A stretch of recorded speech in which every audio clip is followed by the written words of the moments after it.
ದುಷ್ಟರ ಸ್ನೇಹ ಅಪಾಯ, ಅದು ಹೇಗೆ?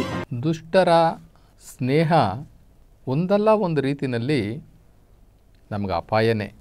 ಒಂದು ಸೊಪ್ಪಿರುತ್ತೆ, ಅದು ತುರುಚಿನ ಸೊಪ್ಪು ಅಂತ, ತುರಿಕೆ ಆಗುತ್ತೆ, ಅದನ್ನು ಮುಟ್ಟಿದ್ರೆ ಸಾಕು ತುರಿಕೆ ಆಗುತ್ತೆ. ಈ ಕೆಟ್ಟವರು ಆ ತುರಿಕೆ ಆಗುವಂತಹ ಸೊಪ್ಪಿದ್ದಂಗೆ. ನಾವು ಅಪ್ಪಿತಪ್ಪಿ ಅದನ್ನು ಮುಟ್ಟಿದ್ರೆ ನಾವು ಯಾವ ಭಾಗ ಅದಕ್ಕೆ ಟಚ್ ಆಗಿರ್ತದೋ ಆ ಭಾಗ ನಮಗೆ ತುರಿಕೆ ಆಗಲಿಕ್ಕೆ ಶುರುವಾಗ್ಬಿಡ್ತದೆ, ಕೆರೆತ ಆಗಲಿಕ್ಕೆ ಶುರುವಾಗುತ್ತೆ. ಹಾಗೆ ಕೆಟ್ಟವರ ಸಂಘ ಇದೆಯಲ್ಲ, ಅದು ಅತಿಮಾನ ಭಂಗ ಅಂತ ಹೇಳ್ತಾರೆ. ದುಷ್ಟರ ಸಂಘ ಅತಿಮಾನ ಭಂಗ, ಒಳ್ಳೆಯವರ ಸಂಘ ಎದೆ ಮ್ಯಾಗ ಲಿಂಗ ಅಂತ ಹೇಳ್ತಾರೆ. ನಾವು ಒಳ್ಳೆತನದಲ್ಲಿ ನಾವು ಬಾಳಬೇಕು, ಬದುಕಬೇಕು ಅಂತಂದರೆ ನಮ್ಮ ಸುತ್ತ ಸಜ್ಜನರಿರಬೇಕು, ಒಳ್ಳೆ ನೀತಿವಂತರಿರಬೇಕು, ಬುದ್ಧಿವಂತರಿರಬೇಕು, ಒಳ್ಳೆ ನಡೆ ನುಡಿ ಇರುವಂಥವರು ನಮ್ಮ ಜೊತೆ ಇರಬೇಕು. ಸಾಮಾನ್ಯವಾಗಿ ಜ್ಞಾನಿಗಳು ಹೇಳ್ತಾರೆ, ಏನಂತ ಹೇಳ್ತಾರೆ ಅಂದರೆ, ಸ್ವಾಮಿ ಈ ಹುಡುಗ, ನಮ್ಮ ಹುಡುಗ ಒಳ್ಳೆಯವನಾಗ್ತಾನ ಕೆಟ್ಟವನಾಗ್ತಾನ ಅಂತ ಕೇಳಲಿಕ್ಕೆ ಹೋಗ್ತಾರೆ ಕೆಲವ್ರ ಹತ್ರ, ಜ್ಞಾನಿಗಳ ಹತ್ರ ಹೋಗ್ತಾರೆ.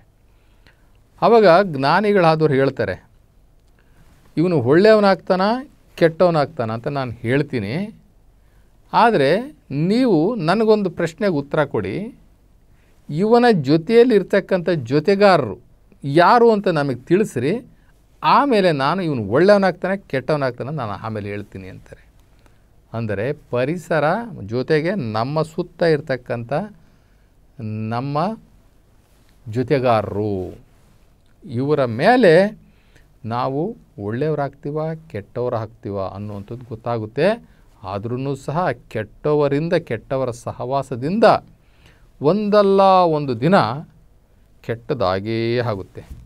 ಒಂದು ಸಲ ಒಂದು ಒಂಟೆ ನಾಡನ್ನು ತಪ್ಪಿಸ್ಕೊಂಡು ಕಾಡು ಕಡೆ ಬಂದುಬಿಡ್ತದೆ. ಕಾಡೊಳಗಡೆ ನಡ್ಕೋತಾ ಬರ್ತಾ ಇರ್ತದೆ. ಅಲ್ಲಿ ಒಂದು ಒಕ್ಕೂಟ ಇರ್ತದೆ. ಸಿಂಹ ಅದಕ್ಕೆ ಪ್ರೆಸಿಡೆಂಟು, ಅಧ್ಯಕ್ಷ. ಅಲ್ಲೊಂದು ಒಕ್ಕೂಟ ಮಾಡ್ಕೊಂಡಿರ್ತಾರೆ. ಏನು ಅಂತಂತಂದರೆ, ಒಂದು ನರಿ, ಒಂದು ತೋಳ, ಕಾಗೆ, ಹದ್ದುಗಳು, ಸೀಳು ನಾಯಿ ಇವರೆಲ್ಲ ಸೇರಿಕೊಂಡು ಜೊತೆಯಲ್ಲಿರ್ತಾರೆ. ಆ ಒಂದು ಗುಂಪಿಗೆ ಈ ಸಿಂಹ ಅಧ್ಯಕ್ಷ. ಇವರೆಲ್ಲ ಒಟ್ಟಾಗಿ ಬದುಕ್ತಾ ಇರ್ತಾರೆ. ಈ ಸಿಂಹ ಯಾವುದೋ ಒಂದು ಪ್ರಾಣಿಯನ್ನು ಕೊಂದು ತಿನ್ನುತ್ತಲ್ಲ, ತಿಂದ ಮೇಲೆ ಉಳಿದಂತಹ ಮಾಂಸವನ್ನು ಈ ನರಿ, ತೋಳ, ಕಾಗೆ, ಹದ್ದು, ಈ ಸೀಳು ನಾಯಿಗಳೆಲ್ಲ ತಿಂದ್ಕೊಂಡು ಜೊತೆಯಾಗಿರ್ತವೆ. ಒಂದು ದಿನ ಯಾವಾಗ ಈ ಒಂಟೆ ದಾರಿಯಲ್ಲಿ ಬಂತು, ನೋಡಿದ್ರು. ನೋಡಿ, ಇವತ್ತು ನಮ್ಗೆ ಒಳ್ಳೆಯ ಆಹಾರ ಅಂತ ಹೇಳಿ ಆ ನಾಯಕನಿಗೆ, ಆ ಸಿಂಹ ಅಧ್ಯಕ್ಷ ಇದನ್ನೆಲ್ಲ ಹೋಗಿ ಹೇಳ್ದು, ಈ ಕಡೆ ಒಂದು ಒಳ್ಳೆ ಒಂಟೆ ಬರ್ತಾಯಿದೆ, ಅದು ನಾವು 2 ದಿನ ಊಟ ಮಾಡ್ಬೋದು, ಅಷ್ಟು ದೊಡ್ಡ ಪ್ರಾಣಿ ಅದು, ಈಗಲೇ ಹೋಗಿ ಅದನ್ನು ಕೊಂದು ಬಿಡು, ನಾವು ಊಟ ಮಾಡೋಣ ಅಂತ ಹೇಳುತ್ತೆ.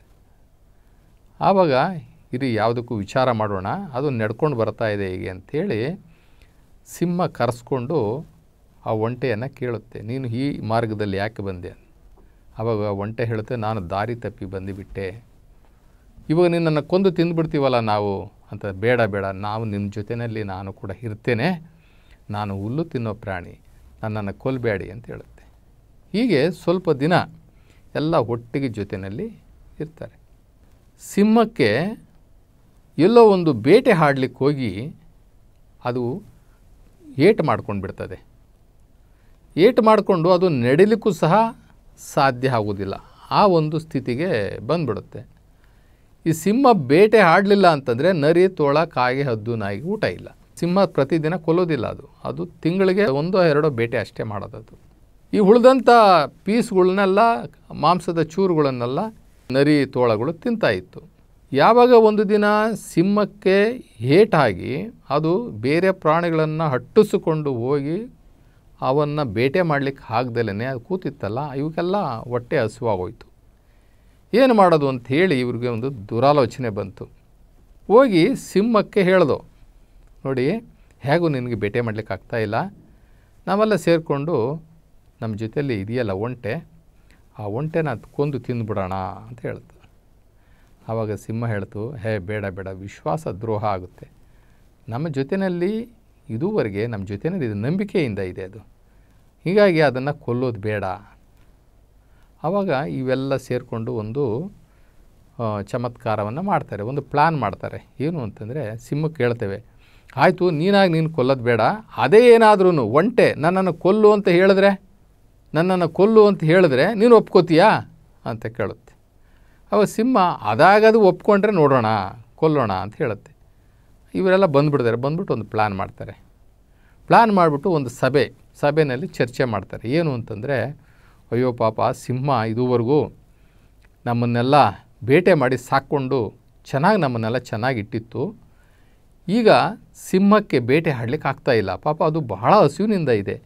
ನಾವೆಲ್ಲ ಏನು ಮಾಡಲಿಕ್ಕಾಗುತ್ತೆ, ನಾವೆಲ್ಲ ಸಣ್ಣ ಸಣ್ಣ ಪ್ರಾಣಿಗಳು, ನಾವು ಕೊಂದರೆ ಯಾವುದನ್ನು ಕೊಲ್ಲಿಕ್ಕಾಗೋದಿಲ್ಲ, ಅಷ್ಟು ದೊಡ್ಡ ಪ್ರಾಣಿ ಕೊಲ್ಲಿಕ್ಕಾಗೋದಿಲ್ಲ. ನಾವೆಲ್ಲ ಊಟ ಮಾಡಿ ಸಿಂಹನೂ ಊಟ ಮಾಡಬೇಕಂತಂದರೆ ಒಂದು ಸ್ವಲ್ಪ ದೊಡ್ಡ ಪ್ರಾಣಿನೇ ಕೊಲ್ಲಬೇಕಾಗುತ್ತೆ, ಏನು ಮಾಡೋದು ಅಂತ ಹೇಳ್ಬಿಟ್ಟು ಇವರು ಸುಮ್ಮನೆ ಸಭೆ ಮಾಡ್ತಾಯಿದ್ದಾರೆ. ಆ ಸಭೆಯಲ್ಲಿ ಒಂಟೆನೂ ಇದೆ. ಆವಾಗ ಈ ನರಿ ಹೇಳುತ್ತೆ, ಏನೇ ಆದ್ರೂ ನಾನೇ ಬಲಿಹಾರಿ ಆಗಿಬಿಡ್ತೀನಿ, ನಾನೇ ಸಿಂಹಕ್ಕೆ ನನ್ನನ್ನು ಕೊಂದು ತಿಂದ್ಬಿಡು ಅಂತ ಹೇಳಿಬಿಡ್ತೀನಿ, ನನ್ನನ್ನು ಕೊಂದು ತಿಂದ್ಬಿಟ್ಟು ಸಿಂಹ ಹೊಟ್ಟೆ ತುಂಬಿಸ್ಕೊಳ್ಳಿ, ಪಾಪ ಅದು ಎಷ್ಟು ದಿನದ ಹಸುವಿನಿಂದ ಇದೆ, ಇಷ್ಟು ದಿನ ನಮ್ಮನ್ನು ಸಾಕಿತ್ತಲ್ಲ ಅದು ಅನ್ನುವಂಥ ಮಾತನ್ನು ನರಿ ಹೇಳುತ್ತೆ. ನರಿ ಹೇಳಿದ್ದನ್ನು ಈ ತೋಳನೂ ಹೇಳುತ್ತೆ. ಇವೆಲ್ಲ ಮಾತಾಡ್ಕೊಂಡಿರ್ತಾರೆ.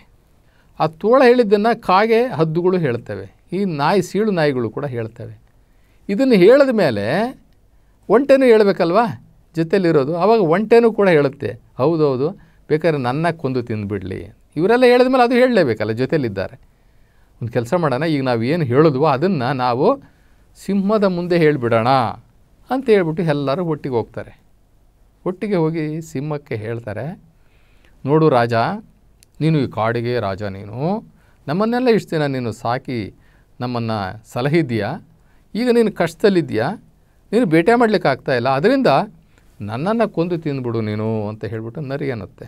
ಅದೇ ಮಾತನ್ನು ತೋಳ ಹೇಳುತ್ತೆ, ಹದ್ದು ಹೇಳ್ತದೆ, ಸೀಳು ನಾಯಿಗಳು, ಇವೆಲ್ಲ ಅಲ್ಲಿರ್ತಕ್ಕಂಥವೆಲ್ಲವೂ ಸಣ್ಣ ಸಣ್ಣ ಪ್ರಾಣಿಗಳು ಹೇಳ್ತೇವೆ. ಅದೇ ರೀತಿ ಇದರ ಸರ್ದಿ ಬಂದಾಗ ಒಂಟೆನೂ ಕೂಡ ಹೇಳಿಬಿಡ್ತದೆ. ಅವಾಗ ಮೊದಲೇ ಮಾತು ತೊಗೊಂಡಿದ್ವಲ್ಲ, ಒಂಟೆ ತಾನಾಗೆ ತಾನು ಒಪ್ಕೊಂಡ್ರೆ ಅದನ್ನು ಕೊಂದು ತಿನ್ಬೋದು ಅಂತ. ಆವಾಗ ಆ ಸಿಂಹ ಇದನ್ನು ಕೊಂದು ಎಲ್ಲರಿಗೂ ಊಟ ಮಾಡಿಸ್ಬಿಡ್ತದೆ. ನೋಡಿರಿ, ಈ ಕೆಟ್ಟವರ ಜೊತೆಯಲ್ಲಿ ಇದ್ದರೆ ಯಾವತ್ತಾದರೂ ಒಂದು ರೀತಿಯಲ್ಲಿ ನಮಗೆ ಕಷ್ಟ ಬಂದೇ ಬರ್ತದೆ. ಮೋಸ ಮಾಡಿ ಆದರೂ ಕೂಡ ಯಾವುದೇ ಒಂದು ಅಡ್ಡದಾರಿಯಲ್ಲಾದ್ರೂ ಸಹ ಕೆಟ್ಟದ್ದು ಹಾಗೇ ಆಗುತ್ತೆ ಅನ್ನೋದಕ್ಕೆ ಇದೊಂದು ಒಳ್ಳೆಯ ಉದಾಹರಣೆ. ನಾವು ಮಹಾಭಾರತದಲ್ಲಿ ನೋಡ್ತೀವಿ, ಭೀಷ್ಮ ಮತ್ತು ದ್ರೋಣಾಚಾರ್ಯ, ಈ ದ್ರೋಣಾಚಾರ್ಯರು ಈ ಭೂಮಿನಲ್ಲಿ ಹುಟ್ಟಿರ್ತಕ್ಕಂಥ ಅತಿ ದೊಡ್ಡ ಶ್ರೇಷ್ಠ ಮಹಂತರು, ಶ್ರೇಷ್ಠ ದಾರ್ಶನಿಕರು ಅವರಿಬ್ಬರೂ, ಋಷಿಗಳು, ಅತ್ಯಂತ ಒಳ್ಳೆಯ ಋಷಿಗಳು ಅವರಿಬ್ಬರೂ ಕೂಡ. ಭೀಷ್ಮ ಪ್ರತಿಜ್ಞೆ ಅಂತಂದರೆ ಇವತ್ತು ವಿಶ್ವವಿಖ್ಯಾತಿ. ಅವರು ಕೊಟ್ಟ ಮಾತನ್ನು ಎಲ್ಲೂ ಕೂಡ ಫೇಲೇ ಆಗ್ತಿರ್ಲಿಲ್ವಂತೆ, ಪ್ರತಿಜ್ಞೆ ಮಾಡಿದ್ರೆ ಭೀಷ್ಮ. ಹಾಗೆ ದ್ರೋಣಾಚಾರ್ಯ ಮಹಾಜ್ಞಾನಿ, ಆ ಮಹಾಭಾರತದಲ್ಲಿ ಎಲ್ಲರಿಗೂ ಬಿಲ್ಲು ವಿದ್ಯೆ ಹೇಳಿಕೊಟ್ಟಂಥ ಮಹಾ ಚಾಣಾಕ್ಷ ದ್ರೋಣಾಚಾರಿ. ಆದರೆ ಅವರಿಬ್ಬರೂ ಕೂಡ ದುರ್ಯೋಧನ ಜೊತೆಯಲ್ಲಿದ್ದರು. ದುರ್ಯೋಧನ ಜೊತೆಯಲ್ಲಿ ಇದ್ದಿದ್ದಕ್ಕೋಸ್ಕರ ಅವರು ಎಂತಹ ದೊಡ್ಡ ವಿದ್ವಾಂಸರಾಗಿದ್ರೂ ಕೂಡ, ಬಿಲ್ಲು ವಿದ್ಯೆ ಪಾರಂಗತರಾಗಿದ್ರೂ ಕೂಡ, ಚರಿತ್ರೆಯಲ್ಲಿ ಅತಿ ದೊಡ್ಡ ಹೆಸರು ಅವ್ರಿಗಿದ್ರೂ ಕೂಡ, ದುರ್ಯೋಧನನ ಜೊತೆಯಲ್ಲಿ ಇದ್ದಿದ್ದಕ್ಕೆ ಅವ್ರಿಗಿಬ್ಬರಿಗೂ ಸಾವು ಬಂತು. ಅವರು ಸತ್ರು. ಅವರು ಯಾರ ಜೊತೆಯಲ್ಲಿದ್ದು ಸತ್ರು? ಕೆಟ್ಟವರ ಜೊತೆಯಲ್ಲಿದ್ದು ಸತ್ರು. ಆದರೆ 5 ಜನ ಪಾಂಡವರಲ್ಲಿ ಯಾರಾದರೂ ಸತ್ರ? ಇಲ್ಲ. ಅವರು ಒಳ್ಳೆ ಕಡೆ ಇದ್ದರು, ಕೃಷ್ಣನ ಕಡೆ ಇದ್ದರು, ಸತ್ಯದ ಕಡೆ ಇದ್ದರು. ಅದಕ್ಕೋಸ್ಕರ ಅವರು ಸಾಯಲೇ ಇಲ್ಲ. ಯಾರು 5 ಜನದಲ್ಲಿ ಒಬ್ಬರು ಸಾಯಲಿಲ್ಲ. ಆದರೆ ದುರ್ಯೋಧನ ವಂಶದವರು 101 ಜನ ಅಣ್ಣ ತಮ್ಮಂದಿರು, ದುರ್ಯೋಧನ ಅಣ್ಣ ತಮ್ಮಂದಿರೆಷ್ಟು 101 ಜನ, ಯಾರೂ ಉಳಿಲಿಲ್ಲ. ಕೊನೆಗೆ ಭೀಷ್ಮ ದ್ರೋಣಾಚಾರ್ಯರು ಯಾರೂ ಉಳಿಲಿಲ್ಲ. ಆದ್ದರಿಂದ ನಾವು ಯಾವತ್ತು ಆಯ್ಕೆ ಮಾಡಿಕೊಂಡ್ರೆ ಒಳ್ಳೆಯವರ ಸಂಘ, ಒಳ್ಳೆಯವರ ಸಹವಾಸ, ಒಳ್ಳೆಯ ಮಿತ್ರರನ್ನು ನಾವು ಆಯ್ಕೆ ಮಾಡಿಕೊಂಡ್ರೆ ಮಾತ್ರ ನಾವು ಈ ಭೂಮಿಯ ಮೇಲೆ ಕೆಲವು ದಿನ ನಾವು ಒಳ್ಳೆಯವರಾಗಿ ಬದುಕ್ಬೋದು. ಇಲ್ಲ ಅಂತಂದರೆ ನಾವು ಕೆಟ್ಟ ಹೆಸರು ತೊಗೊಳ್ಬೇಕಾಗುತ್ತೆ.